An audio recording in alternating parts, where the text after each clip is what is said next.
on some no-gi Tai Otoshi.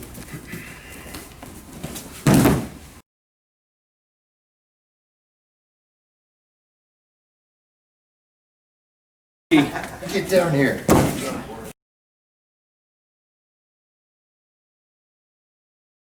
Now, there are, to me, this is just my thinking of it over the years, you're always going to have hikite, your pulling hand. That's the essential thing.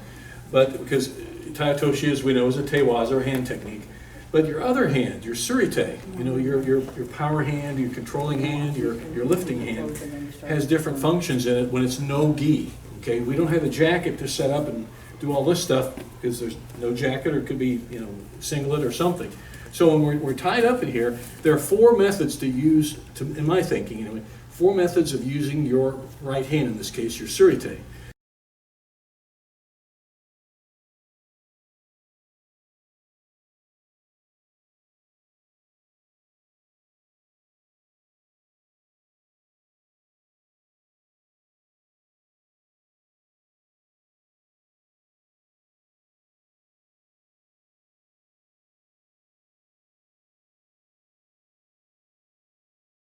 The first one would be an overhook, like a whizzer, okay? And when you do this, when we're tied up here, we're doing just overhook, and you can just a good old whizzer grip here, okay? Now, when you get your whizzer, if you have a jacket on, you can grab the jacket, but since if there's nothing there, what you do is just place your hand here, okay, along his pectoral region. That way you get control with him, you get contact with him. If I just let it hang, he'll beat me, you know, he'll kill the grip. So hook here, and when you're doing, constantly like jerking it in this way, thumb up, okay? Control on your whizzer like this, okay? Then when you come into your Tai Otoshi, it's this. You're doing a lot of lifting this way, thumb up, okay? So on your overhook or your whizzer grip, when you come in, start to lift, see how I'm lifting with my right hand as much, okay? So I'm lifting into the direction, and then the Tai Otoshi, okay?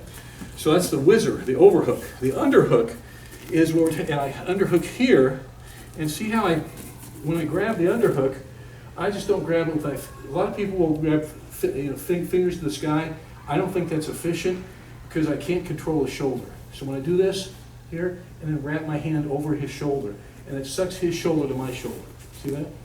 Okay, so now I've got an underhook here, and I just can lift with it that way. See how I'm still lifting the whole thing? So I'm using my hands because it is a teiwaza. So underhook, lift. See that? There's a Tai Otoshi. That's a very common one. You see that a lot in wrestling.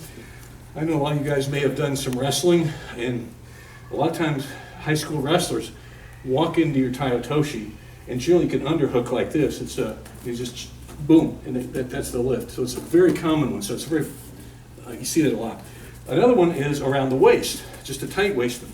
So we're tying here and tight waist them here, and just around the waist here. And what I'm going to do is I lift with my hand around the waist. I just pull them into me in the Tai Otoshi. See, so it's still over the Tai Otoshi, a little more hip into it, but you're grabbing around the waist, almost like an ogoshi, you know, major hip throw. So we're here and we work tight waist them like that, and like that, okay? And Derek's going to show all these in a moment here. Now the last one is pretty obvious one around the neck, like a kubinagi neck throw. So we're head and arm, okay? And when I come in, I tie them up, pull them, just grab around the neck.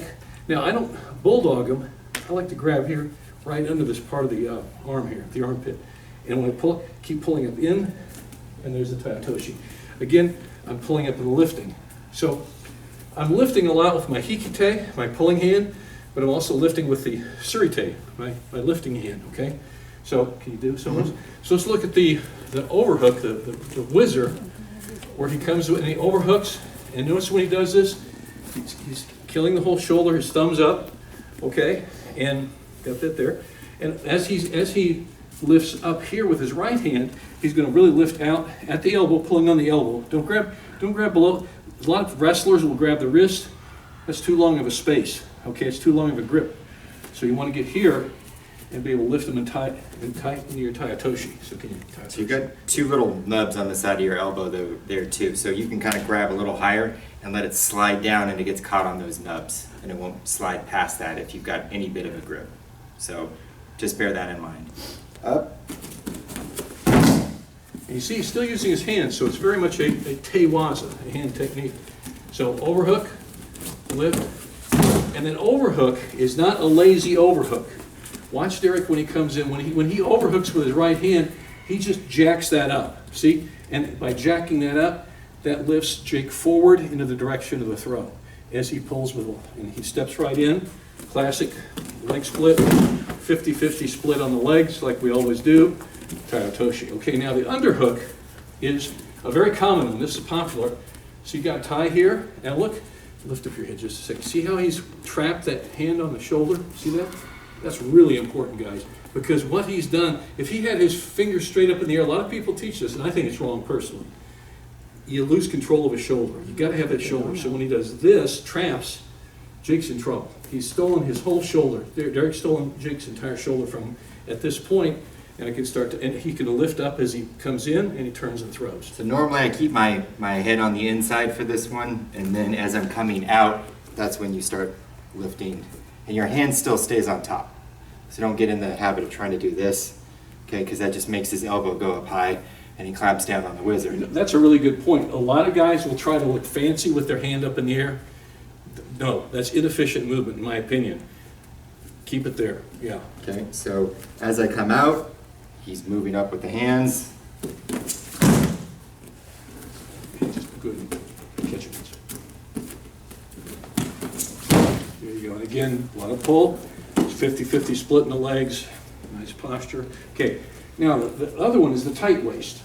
And you're basically just wrapping your hand around his waist. Turn around so everybody can see it in the back. Can you see how he's just tight waisted in there?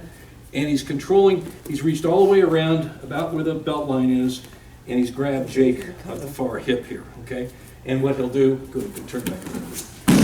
Yeah, go ahead and face the camera there. And then it's just a tight waist, it's facing around.